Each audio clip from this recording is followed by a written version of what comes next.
अब एपिसोड की शुरुआत बिल्कुल उसी सीन से होती है जहां पर आंट ओयांग और कैंग अभी भी वू फेंग के पीछे ही पड़े हुए थे, लगातार उसकी मां की इंसल्ट करके उसे भड़का रहे थे। और अब बात कुछ ज्यादा ही बढ़ जाती है जहां वू फेंग उन दोनों पर चिल्लाते हुए कहता है तुम में कितना ज्यादा एटीट्यूड है, जिस पर कैंग भड़क जाता है कि वू फेंग की हिम्मत भी कैसे हुई ऐसे चिल्ला के बात करने की। और अब दोनों एक दूसरे के आमने सामने आ गए थे जहाँ पर कैंग वू फेंग को पंच मारने चलता है, मगर उससे पहले ही कैंग बेहोश होकर जमीन पर गिर जाता है।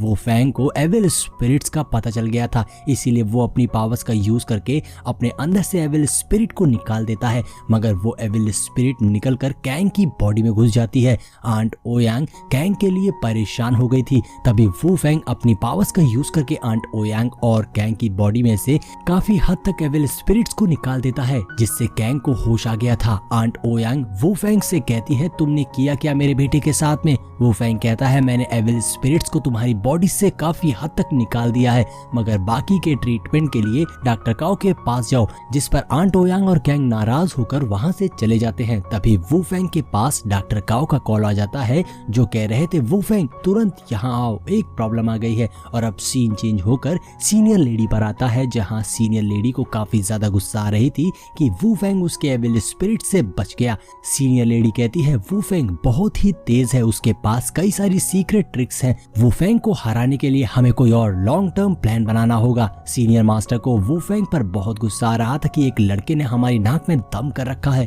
दूसरी ओर आंट ओयांग और कैंग हॉस्पिटल में डायरेक्टर जाओ के पास आए थे जो कि कैंग के फादर के दोस्त थे, इसीलिए आंट ओयांग और कैंग डायरेक्टर जाओ से रिक्वेस्ट कर रहे थे कि वो कैंग के इलाज के लिए फेमस डॉक्टर काओ का अपॉइंटमेंट दिला दें। मगर डायरेक्टर जाओ कहते हैं डॉक्टर काओ बहुत ज्यादा फेमस डॉक्टर है, मैं सिर्फ रिकमेंड कर सकता हूँ, उनके पास वक्त हुआ तो शायद वो अपना अपॉइंटमेंट दे देंगे, वरना कुछ नहीं हो सकता है। जिसके बाद डायरेक्टर जाओ और आंट ओयांग और कैंग को लेकर रिसेप्शन के पास आ जाते हैं जहां एक मैनेजर बैठा था। डायरेक्टर जाओ बताते हैं कि ये मेरे पुराने दोस्त का सन है जिसे स्ट्रेंज डिजीज हुई है, ये डॉक्टर काओ से ट्रीटमेंट करवाना चाहते हैं। मगर वो मैनेजर कहता है डॉक्टर काओ एक नीडल मेथड पर स्टडी कर रहे हैं और उनका ऑर्डर है कि कोई भी उन्हें डिस्टर्ब ना करे। तो आंट ओयांग रिक्वेस्ट करने लग जाती है कि मैं बहुत सारा पैसा दूंगी, प्लीज हमें अपॉइंटमेंट दिला दीजिए, लेकिन मैनेजर साफ इनकार करके उन्हें इंतजार करने को कह देता है। और अब हम थोड़ी देर बाद का सीन देखते हैं जहां आंट ओयांग और कैंग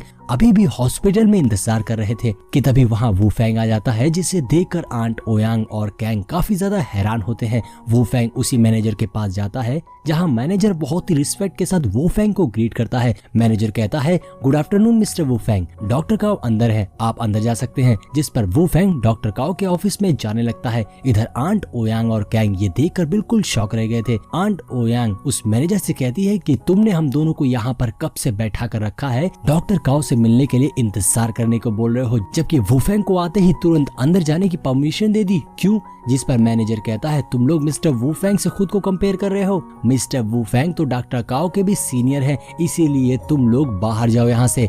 आंट ओयांग काफी ज्यादा हैरान थी कि वू फेंग इतने यंग एज में इतना ज्यादा सक्सेसफुल। वो कहती है वू फेंग को बाहर आने दो, हम उससे बात करेंगे। इधर वू फेंग डॉक्टर काओ के ऑफिस में आकर डॉक्टर काओ से मिलता है। डॉक्टर काओ वू फेंग को देखकर बहुत खुश होते हैं। वू फेंग पूछता है कि आपने मुझे अचानक ही क्यों बुला लिया, जिस पर डॉक्टर काओ कहते हैं मैं तुम्हारे सोल रिटर्निंग नीडल मेथड को स्टडी कर रहा था, लेकिन इस प्रैक्टिस में एक प्रॉब्लम आ गई है, उसे यूज करते हुए मेरा एक हाथ पैरालाइज हो गया है और अब मेरा हाथ मूव नहीं कर रहा है। इस कंडीशन में मैं अपने पेशेंट्स का ट्रीटमेंट नहीं कर सकता हूँ, इसीलिए वू फेंग प्लीज मुझे जल्दी से ठीक कर दो। यहाँ पर वू फेंग उनकी ट्रीटमेंट करने में लग जाता है। तो वहीं दूसरी ओर हम आंट ओयांग और कैंग को देखते हैं जो बहुत ज्यादा गुस्से में थे और अब वो और ज्यादा इंतजार नहीं कर सकते थे, इसीलिए वो दोनों मैनेजर के पास जाकर उससे बहस करने लग जाते हैं कि तुमने उस लड़के को तो अंदर जाने दे दिया, लेकिन हम दोनों को कब से यहाँ पर बैठा कर रखे हो, ये कैसी हरकत है, क्या तुम हमें बहुत छोटे मोटे लोग समझते हो? अब ऐसे ही बहस करते हुए वो दोनों वहाँ पर शोर मचाने लगे थे, जिससे अंदर से एक बार फिर से मिस्टर जाओ बाहर आ जाते हैं और कहते हैं कि तुम लोग ये क्या कर रहे हो, क्या तुम लोगों को पता नहीं है यहाँ पर शोर मचाना मना है? जिस पर आंट ओयांग चीखते हुए कहती है कि उस लड़के वू फेंग को अंदर जाने दे दिया, लेकिन हम क्या कीड़े मकोड़े हैं जो हमें यहाँ कब से बैठा कर छोड़ दिया है? जिस पे मिस्टर जाओ बताते हैं कि वूफेंग ने हमारे बॉस के सन का ट्रीटमेंट किया था, इसीलिए वो यहाँ के स्पेशल पर्सन है और उन्हें बॉस ने एक रेस्टोरेंट भी गिफ्ट में दिया है। अब ये सारी बातें सुन के तो आंट ओयांग के होश उड़ गए थे कि ये तो बहुत बड़ी बात हो गई। जिसके बाद मिस्टर जाओ से वो मैनेजर कहता है कि आप जिस फार्मेसी की बात कर रहे थे वो मिल चुका है, इसीलिए आप चाहें तो उसे ले सकते हैं। जिस पर मिस्टर जाओ वहां से चले जाते हैं, ये कहते हुए कि तुम लोग अपने मैटर को सॉल्व कर लेना। और यहाँ पर आंट ओयांग और कैंग का मुंह खुला का खुला रह गया था और ये सोचने लगते हैं कि वूफेंग की तो लॉटरी लग गई। वहीं दूसरी ओर हम अंदर डॉक्टर काओ और वूफेंग को एक साथ देखते हैं, जहां डॉक्टर काओ बता रहे थे कि मैं 9 नीडल ऑफ रिकवरी टेक्निक सीखने की कोशिश कर रहा था, लेकिन इससे मुझे ही प्रॉब्लम हो गई। लगता है कि अभी मैं इस एविल एनर्जी को कंट्रोल नहीं कर पाऊंगा। जिस पे वूफेंग बताने लगता है कि ये आपकी गलती नहीं है, दरअसल बाहर भी ऐसा ही कुछ चल रहा है। शुआन जी के खत्म होने के बाद अब कोई और आ गया है जो नई नई प्रॉब्लम्स को क्रिएट कर रहा है, लेकिन कोई बात नहीं, आप अपनी जॉब करते रहिए, मैं संभाल लूंगा। ऐसे ही बात करते करते वूफेंग डॉक्टर काओ के हैंड को ठीक कर देता है। जिसके बाद वो दोनों 9 नीडल टेक्निक के बारे में बात करने लग जाते हैं, जहां डॉक्टर काओ कहते हैं कि मुझे वो टेक्निक सीखनी है क्योंकि उसे सीखकर मैं अपने पेशेंट्स को बहुत अच्छे से ट्रीट कर पाऊंगा। इसी तरह की बातें करते हुए ये दोनों रूम से बाहर आ गए थे, जहां इन्हें आंट ओयांग और कैंग की आवाज सुनाई देती है। आंट ओयांग डॉक्टर काओ से चिल्लाते हुए कहती हैं, सुनिए, हमारी मदद करिए। अब ये शोर सुनकर डॉक्टर काओ कहते हैं कि ये कौन है जो बिना अपॉइंटमेंट के अंदर घुसे आ गया है। जिस पे आंट ओयांग और कैंग दोनों वूफेंग के साथ अपने रिश्ते को बताने लग जाते हैं, जिससे उनके बेटे का इलाज हो पाए। वूफेंग कहता है ये तो बड़ा ही आसान तरीका है अपना काम निकालने का। वहीं दूसरी ओर हम सीनियर लेडी को देखते हैं जो ऑलरेडी अपना स्पेल यूज कर चुकी थी और वेट कर रही थी कि वूफेंग के साथ कुछ बुरा हो जाए, लेकिन यहाँ पर तो वूफेंग अब खुद कैंग को ऑपरेट करने वाला था। वूफेंग बताता है कि इसकी बॉडी में कुछ एविल स्पिरिट्स आ गई हैं, जिससे छुटकारा पाने का तरीका एक ही है, हमें नीडल टेक्निक का यूज करना होगा। लेकिन मसला ये है कि इस बार हमें नीडल अलग अलग जगह पर लगानी होगी। दरअसल यहाँ पर वूफेंग आंट और कैंग के साथ मस्ती कर रहा होता है, जिस पर आंट ओयांग डॉक्टर काओ से पूछती हैं कि कैंग ठीक हो जाएगा या नहीं। जिस पे डॉक्टर काओ कहते हैं आप परेशान मत होइए, मैं अभी अभी सीख रहा हूँ, लेकिन वूफेंग इसके स्पेशलिस्ट हैं।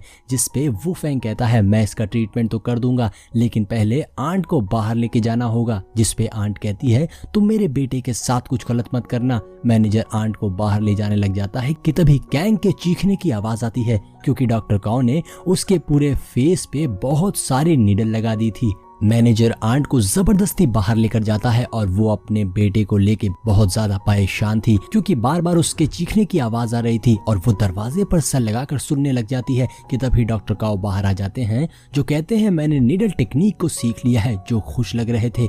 वहीं दूसरी ओर सीनियर लेडी का स्पेल टूट जाता है, जिससे उन्हें समझ में आ गया था कि उनका एविल स्पिरिट का लिंक टूट गया है, जिससे लुओ का खून खौल उठता है। अब सीन चेंज होता है, जहां हम आंट ओयांग और कैंग को जाता हुआ देखते हैं, जो अभी भी वूफेंग की बुराई करते हुए जा रहे थे। कि तभी उनके सामने सीनियर मास्टर दिखाई देता है और जब वो दोनों उस मास्टर के बगल से गुजरते हैं तो वो अपना स्पेल उनके ऊपर डाल देता है, लेकिन उसे सीनियर लेडी की एविल स्पिरिट का पता नहीं चल रहा था। अब नेक्स्ट सीन में हम वूफेंग के कम्युनिटी पैलेस को देखते हैं, जहां पर वूफेंग बाहर निकलता है। कि तभी वहां पर मिस्टर बी आ जाते हैं, जो वूफेंग के जाने के बाद उस जगह की व्लॉगिंग करने लगते हैं और कैमरा ऑन करके अंदर घुस जाते हैं। कि तभी उन्हें अंदर आंट ओयांग और कैंग दिखाई दे जाते हैं, जो वहीं पर बैठकर कुछ कर रहे थे, किसी तरीके का स्पेल का इस्तेमाल कर रहे थे। और जब मिस्टर बी उनके पास जाता है और उन्हें डिस्टर्ब करता है, तो इस बात से वो दोनों भड़क जाते हैं और एक साथ मिलकर मिस्टर बी के ऊपर अटैक कर देते हैं, जिससे अब मिस्टर बी बच के भागने की कोशिश कर रहे थे।